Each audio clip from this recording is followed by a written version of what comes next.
लोकशाहीचा बुलंद आवाज, रिपब्लिकन वार्ता महाराष्ट्र. एमआयएमची उमेदवारी दुसऱ्याला मिळाल्याने 2 गटात राडा.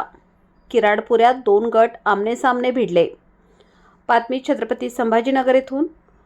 छत्रपती संभाजीनगर महानगरपालिका निवडणुकीच्या अनुषंगाने एमआयएम या पक्षाकडून एकाच मोहल्ल्यातील दुसऱ्याला उमेदवारी मिळाल्याने 2 गटात जोरदार मारामारी.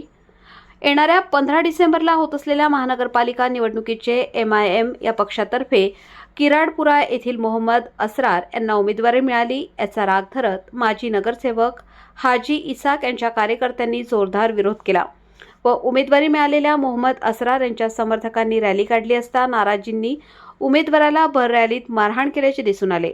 यामुळे एकाच चर्चेला उधाण आले की उमेदवारीवरून इतका राग तर निवडणुकीत जे पराजय झाल्यावर काय करतील याचा अंदाज न लावलेला बरा. मात्र एक गोष्ट नक्की आहे की छत्रपती संभाजीनगरच्या महानगरपालिका निवडणुकीचे वातावरण चांगलेच तापले आहे. रिपब्लिकन वार्ता Maharashtra वृत्तवाहिनीसाठी Aurangabad Marathwada उपसंपादक Akbar Shah. Subscribe now and press the bell icon. Never miss an update.